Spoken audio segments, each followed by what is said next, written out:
So let's consider the following automaton labeled M. It has 10 states labeled 0 to 9. The automaton has 9 final states, except states, labeled 3, 4, 8, and 9. And there are a bunch of other states. The alphabet here is A and B. And the intention is going to be to try and see if there are any redundant states here, because this automaton is really large and we want to try to minimize it, that is, reduce the number of states that it has. So let's go ahead and do that. We plot the states against the alphabet. In the vertical direction, we plot the states 0 to 9, versus in the horizontal direction, we plot the symbols in the alphabet A and B. To populate the table, we look at the automaton, and for each state, we identify on each symbol where the next state is. So for the state 0, on symbol A, the next state is 1, whereas for the symbol B, from the state 0, the next state is 9. We continue doing this and fill up the entire table. For those of you who are not familiar, this kind of a table is called the transition function of the automaton. The state transition diagram on the left can be used to replace the state transition function and vice versa. For our purposes, we'll be using the state transition function. We now mark the final states in the state transition function.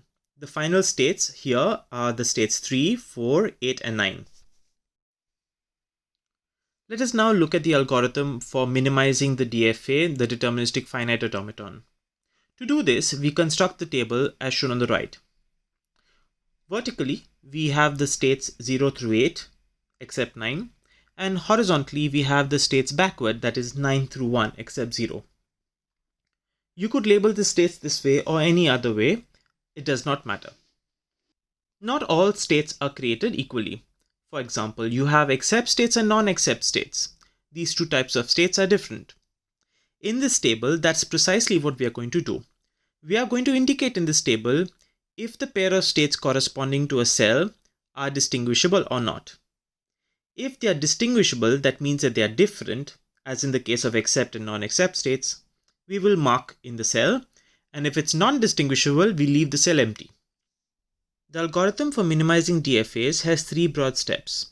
The first 2 steps involve using this table, and the third step involves drawing or constructing the minimized DFA.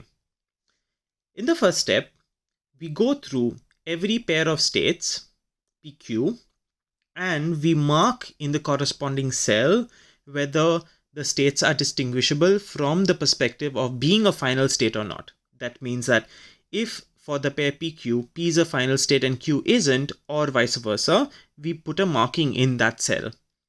And we give the marking the label of the iteration. In this case, the iteration is 1. We'll only be filling the left top portion of the table since the state pair is pairwise commutative. In this case, for instance, for state 0, in the row corresponding to 0, we would put a mark indicating the first step for state 3, 4, 8, and 9. That is, the pair 0, 3, 0, 4, 0, 8, and 0, 9 are marked. We continue marking all other states in the same way. The next step and all future steps involve considering each unmarked pair and re-evaluating it to identify if we can mark that pair of states as distinguishable or not. The way we can identify if a pair of states PQ is distinguishable is we examine the transition table, the transition function, on every symbol. In this case, we examine on A and B.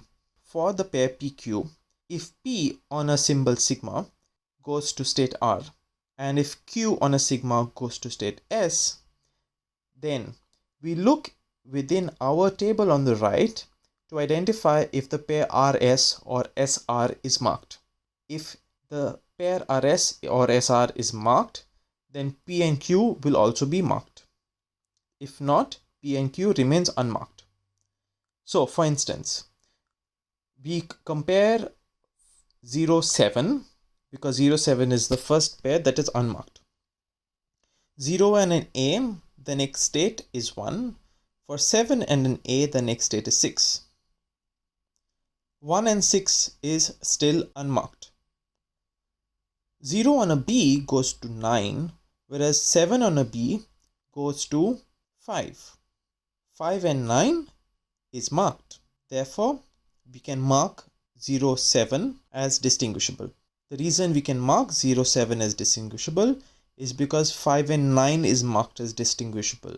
And since 5 and 9 are very different states according to the algorithm, because 5 is a non-accept state and 9 is an accept state. Therefore, 0 and 7 are also marked as non-equivalent. The intuitive way of thinking about this is that 0 on a B goes to a final state, whereas 7 on a B does not go to a final state.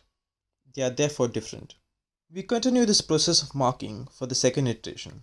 Once the second iteration is complete, we head on to the next iteration, in which the only pair left to be marked is the pair 4, 9. No other pair can be marked at this stage. In the next iteration, the fourth, we find that none of the remaining unmarked pairs can be marked. When we find that we are in a stage where no unmarked pair can be marked, we halt, we stop. At this stage, we need to evaluate the equivalent set of states and draw the final minimized automaton. The steps for reading this table to construct the final minimized automaton are as follows. We start with one of the states. Traditionally, we start with the initial state. We term this initial state as our first state in the minimized automaton. So in this case, 0 is the initial state. So 0 would be the first state in the minimized automaton. We then evaluate every other state in order, in this case states 1 through 9. And for each state, let's call it Q, we try to look at all pairs P and Q that have already been evaluated by us. Right now, no pairs have yet been evaluated. And if for all pairs PQ, for state Q, that have been evaluated are already marked, then Q is a new state or forms a new equivalent class. Otherwise, if there's any pair PQ which is unmarked, we place Q in the same state as P. Remember that states that have been marked are considered to be distinguishable. That means those two states in the pair are different and cannot be placed in the same macro state. If two states within a pair are not marked, then they are equivalent.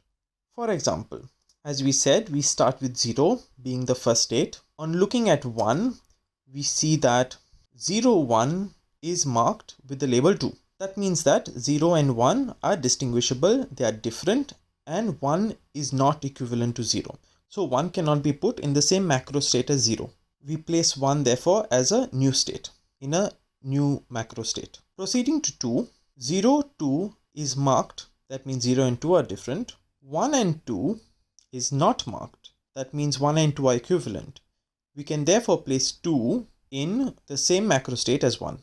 Moving forward with state 3, 0 and 3 is marked, the pair 1 and 3 is marked, the pair 2 and 3 is marked. So 3 is different and distinguishable from 0, 1 and 2. Therefore 3 must be placed in a new macro state. Please remember, the set of states that have been considered are the states that we have already placed in a macro state. For state 4, the pair 0, 4 is marked, 1 and 4 is marked, 2 and 4 is marked, 3 and 4 is not marked. The state pair 3, 4 is unmarked. We can therefore place state 4 in the same macro state as 3. For state 5, 0 and 5 is marked, 1 and 5 is unmarked. Therefore 1 is equivalent to 5 and we can place 5 in the same macro state as 1. We do not need to consider any other states after considering the pair 1, 5. Once a state is placed inside a macro state, we don't need to consider it any further. We don't need to evaluate any other pairs containing 5.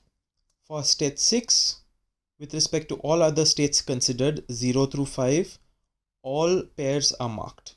For state 7, all pairs are marked except for the pair with 6 and 7, and therefore we place 7 in the same macro state as 6. For state 8, the pairs with 0, 1 and 2 are marked. The pair with 3 is unmarked, therefore 3 and 8 are identical, equivalent, and therefore we place 3, 4 and 8 together. For state 9, All states that have been considered are marked. Therefore, 9 is considered to be a new state and cannot be placed with any other macro state. No more states are left. Therefore, on termination, the algorithm contains 5 macro states. That is 5 states in the minimized DFA. Each of these macro states is considered to be an equivalent class. Each of these macro states forms an equivalence class. All the states within a macro state are equivalent to each other. Let us now draw the minimized DFA. So we start with the macro state containing 0 on an A with regards to the transition function. On an A, the next state for 0 is the state 1. Therefore, among the macro states, the next state from 0 is the macro state containing 1. That is the macro state containing the states 1, 2 and 5. On a B, from state 0, in the transition function, the next state is 9. Therefore, in the minimized DFA, the next state is the macro state containing 9. For the macro state 1, 2, 5, on an B, the next state from 1 is 2, and therefore on a B, the next state from the macro state 1 to 5 is the same state. Whereas on a A, the next state is 8. Therefore, in the minimized DFA, the next state is the macro state containing states 3, 4 and 8. We continue this process examining each symbol and the transitions in the original transition function. I'm sure that one of the questions you probably have is whether we need to consider any of the other states in the macro states. What that means is, for instance, we constructed the outgoing transitions from macro state 1 to 8 only by looking at the state 1 in the original machine M. You might wonder, why not look at state 2 or state 5? It's not necessary, because if you observe in the original finite automaton, from state 2 on an A, it goes to state 3, state 1 on an A goes to state 8, and 3 and 8 are equivalent. The method that we followed earlier, tableau method, automatically takes this into consideration. By constructing the equivalence classes, as we have done, it is now only sufficient for us to consider any one of the states in a macro state to determine the new transition function. By following this process, we have minimized the 10-state DFA into a 5-state DFA. Thank you for watching this video on minimizing DFAs. The final board work is available at the link in the description below. Please like, share and subscribe to be the first to get notified of new content. Feel free to comment below to let me know of any questions you may have or of any content that you'd like me to create.